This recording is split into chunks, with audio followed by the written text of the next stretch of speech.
Hi, good day.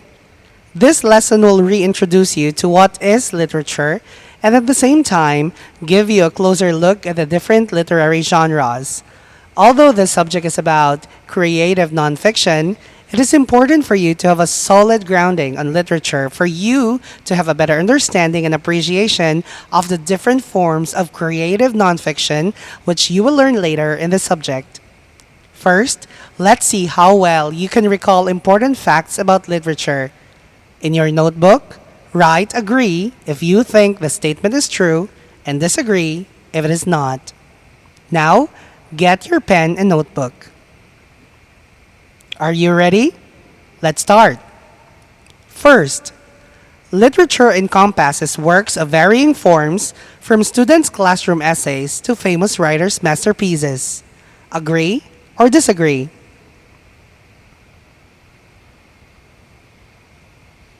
Number 2. Fiction is an imaginative work. Agree or disagree? Number 3.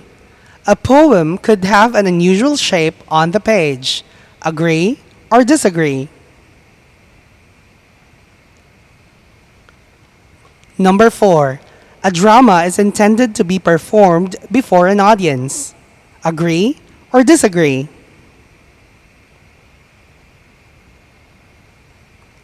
Number 5.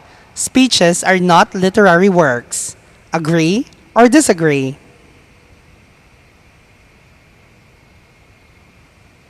Number 6. Both poetry and fiction utilize the same literary elements. Agree or disagree?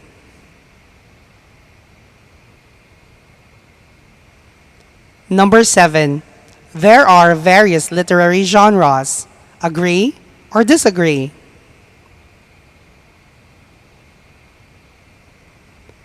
Number 8. Journals and diaries are also considered literary genres.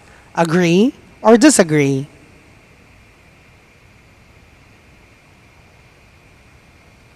Number 9. Any artistic literary work can be considered literature. Agree or disagree?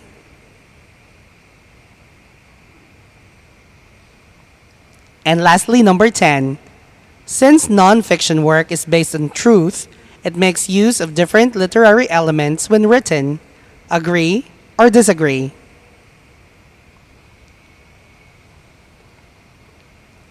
Now, let us check your work. Number 1. The correct answer is disagree. Number 2. Agree. Number 3. Agree. Number 4. Agree. Number 5. Agree. Number 6. Disagree. Number 7. Agree. Number 8. Disagree. Number 9. Disagree. And number 10. Agree. Introduction to literary genres. Defined simply as the art of words, literature comes in various meanings. Rex Roth 2020 defines literature as those imaginative works of poetry and prose distinguished by the intentions of their authors and the perceived aesthetic excellence of their execution. Citing the 11th edition of Merriam-Webster's Collegiate Dictionary, Rex Roth adds that literature are writings having excellence of form or expression and having ideas of permanent or universal interest. These definitions point out two important aspects of literature: excellence and expression.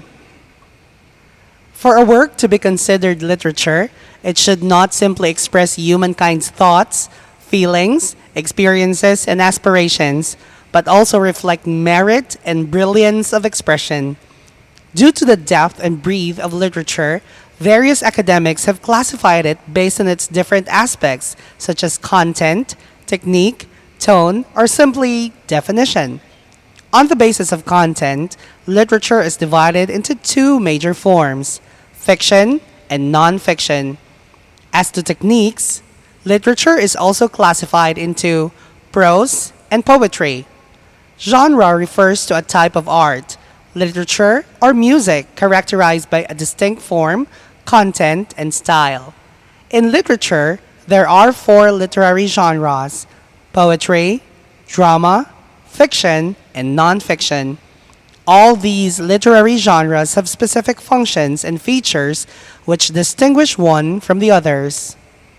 As a reader of literature, part of understanding a text is knowing to which genre a material belongs, since the message it conveys may be affected by certain conventions. When you have mastered what distinguishes one from the other, it is easier to grasp what the writer is trying to tell you, hence putting you in a better position to think critically about the material you have read. Different genres also have different roles. Fiction, for instance, may let you into a world which is totally different from ours. Poetry may enrich your emotional and imaginative powers, while drama can help you improve your communicative competencies. Nonfiction essays can give you insights about life, or it may lead you to think critically or persuasively about things and ideas around you. Whatever genre you read, it is important that you have an understanding of what delineates one from the other for you to balance your expectations of a particular literary work's distinct conventions and style. Now, let's talk about fiction. Fiction refers to a literary work which comes from the author's imagination. Through the fictional narrative, a writer may inform, entertain, inspire, or even persuade. Fiction has three categories: realistic, non realistic, and semi fiction. Masterclass 2019 classifies fiction into 14 different forms, including the following. First, literary fiction. It refers to literary works with artistic value and literary merit. Second, mystery, also known as detective fiction. Mystery often follows a plot with a detective as a character or someone playing detective and tries to solve a case with a sprinkling of clues here and there. Third, thriller. This fiction type is characterized by dark, mysterious, and suspenseful plots. Fourth, horror, written to shock, startle, scare, and even repulse the readers. Horror fiction creates a horrifying scenes of dread and may include characters like ghosts, vampires, werewolves, witches, and monsters. 6. Romance. Created with a light-hearted, oftentimes optimistic tone, and most often a satisfying conclusion, romantic fiction highlights love stories between people. 7th. Western. Stories of this type often portray characters in setting of the western frontier like cowboys, outlaws, and settlers of the American Old West. 8th, Bildungsroman, literally translated as a novel of education or a novel of formation. This form highlights the transition or metamorphosis of a character from youth into adulthood. 9th, speculative fiction. This type may be a combination of different fiction forms like dystopian, science fiction, and fantasy, or any other combination. 10th, science fiction. Classified under speculative fiction, sci-fi uses elements that do not exist in the real world. 11th, fantasy.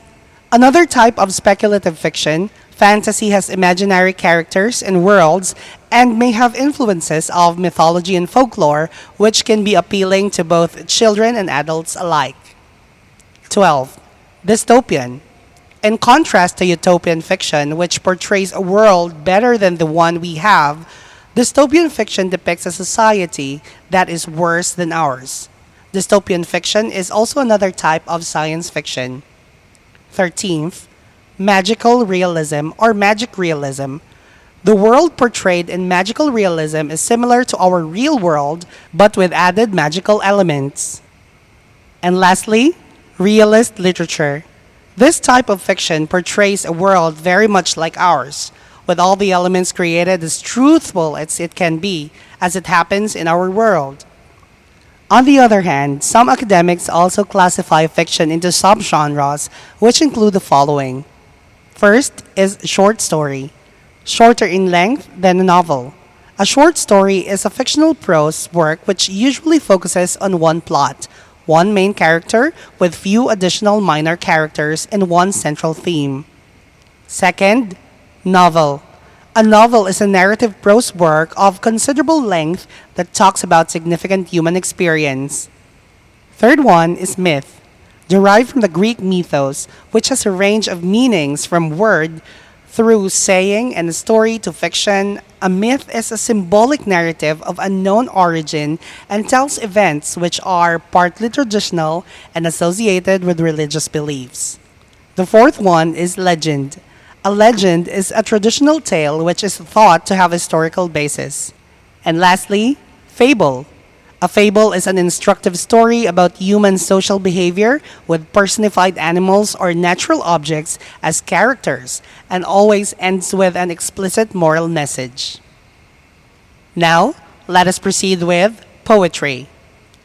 Poetry is a means of sharing experiences, telling a story, or expressing feelings or ideas through the use of language in a particular way. As opposed to prose writing, poetry in written form has a distinct structure, and words may form patterns of sound, verse, or thought. The creation of pictures with words is very important in poetry. Hence, poets carefully choose words which will appeal to the imagination of the readers and create vivid visual images. There are some distinctive characteristics of poetry which sets it apart from prose. Number one, the visual patterning of lines of an equal and shorter length. Second, the frequent division into stanzas or verses. Third, the possibility of unusual shapes. And fourth, the distinctive use of white space, which draws our eye into the compressed essence of feelings and ideas. Poems are usually shorter than novels, may come in different shapes and forms, and are often, but not always, divided into stanzas or verses.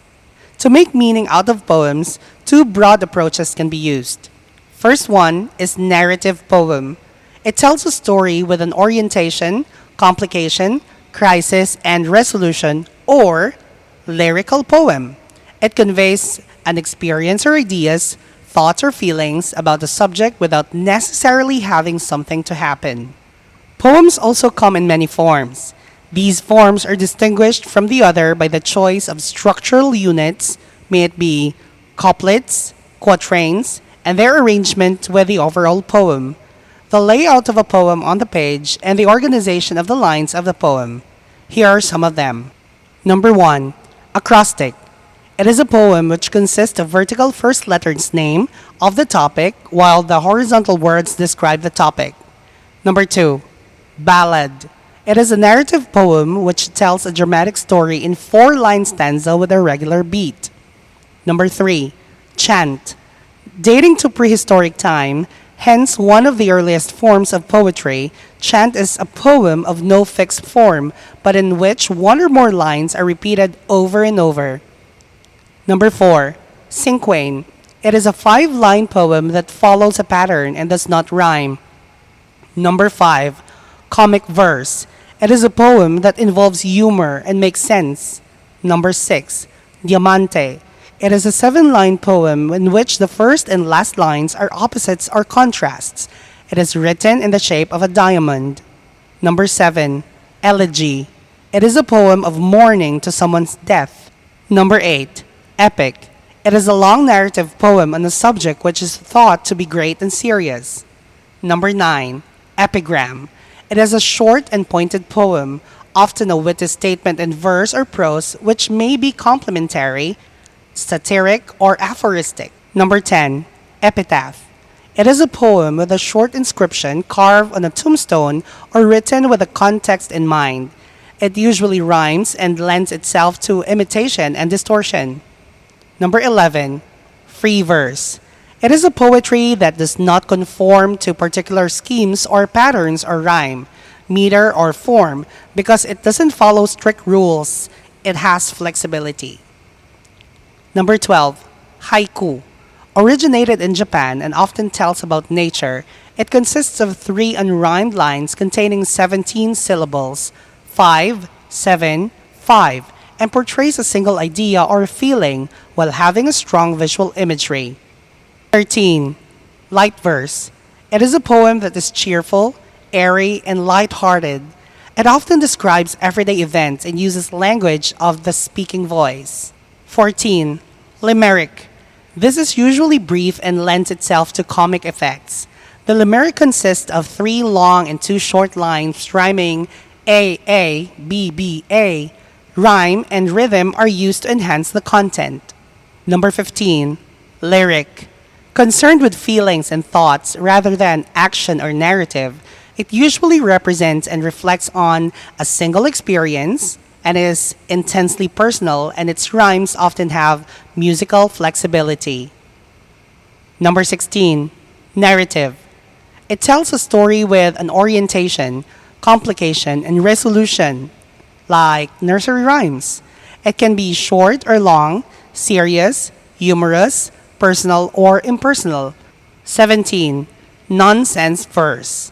Categorized as light verse that has structure and rhyme and invented words. It is characterized by fantastic themes, absurd images, artificial language, and humor. 18. Nursery rhyme. Usually having regular rhymes, strong rhythms, and repetition. It could be described as jingles for children, forming part of the oral tradition of many countries like the Philippines. 19. Ode. Usually celebrating a person, animal, or object. An ode is often written without the constraints of formal structure or rhyme. Number 20. Riddle. It indirectly describes a person, place, thing, or idea and can be any length and usually has a rhyming scheme. 21. Song lyric. It is a poem that has been set to music. The word lyric comes from the Greek word lyre, a kind of harp that was often used to accompany songs. 22. Sonnet. It is a lyric poem that has 14 lines of 5 beats each, rather than tell a story. It usually explores a feeling or state of mind or expresses a fixed idea. Number 23 is tanka, a type of Japanese poem similar to haiku. It consists of 5 lines, with the first and third lines usually having 5 syllables and the others 7, making it a total of 31. And number 24, villanelle. It is a fixed form, usually containing 5 3-line stanzas and a 4-line stanza with only 2 rhymes throughout. Now, let's talk about drama. A drama is a composition in either verse or prose presenting a story through pantomime or dialogue. It contains conflict of characters, particularly the ones who perform in front of the audience on the stage. The person who writes drama for stage directions is known as a dramatist or a playwright. The term drama is also used for the type of play written for theater, television, radio, and film. Because of the combination of performance, music, dance, props, and others which enable the audience to feel like a part of the action, drama is considered a unique and distinctive genre of literature. There are 4 distinct types of drama. The first one is comedy. A comedy is a type of dramatic presentation which intends to make the audience laugh through well-composed humorous elements. The story may be about real-life characters, funny experiences in life, or any type of fun-provoking situation. The second one is tragedy. One of the oldest forms of drama, tragedy exposes the plight and sufferings of humans to the audience. Common tragic themes include ruins of a dynasty, downfall of a man, emotional betrayals, moral setback, personal loss, death, and denials. The third one is melodrama. This type of drama uses a technique marked by a surge of feelings, since melodrama highlights exaggeration of emotions. The technique intends to make the character and the plot more appealing to the audience, although it can sometimes fail to derive applause because excessive display of emotions can become monotonous. And the fourth one, musical drama. In a musical drama, the story is told through acting and dialogue, as well as through dance and music as well. The story may be comedic, though it may also involve serious objects. Here are some other forms of literary genres. First, diaries or journals. Diaries and journals both contain records of experiences by its writer. A diary records events, transactions, or observations daily or at frequent intervals. A journal, on the other hand, contains one's experiences, ideas, and reflections, but not necessarily on a daily basis. Memoirs. A memoir is an author's narrative of his or her experiences, which makes it similar to an autobiography, but with certain distinguishable characteristics. In terms of focus, memoirs highlight what the writer has witnessed more than the telling of his or her own life, character, and developing self. Secondly, while a memoir talks about how one remembers one's own life, an autobiography is history requiring research, dates, and facts double checked. And lastly, speeches. Merriam Webster defines speech as the communication or expression of thoughts in spoken words. Although speeches are not primary genres of literature, its significance lies in the fact that these are important historical documents or moments and literature. A formal address meant to be given to an audience, speeches can be found in prose, drama, and poetry, and their primary goals are to persuade, inform, demonstrate, or entertain a reader, an audience, or other characters. They can also be used in nonfiction or fiction, depending on their purpose and use. Some of the primary speech forms include persuasive, informational, demonstrative, special occasion speech, and debate. And now, for your task. Literature had been given various meanings by various authors and writers from all over the world. In the same way, humans also produced vast amounts of literature, out of which some had perished, while some have survived and had been handed down to us. In addition to these, mankind is also continuously creating literature which reflects the world that we have, so that the present generation could also hand them down to the next.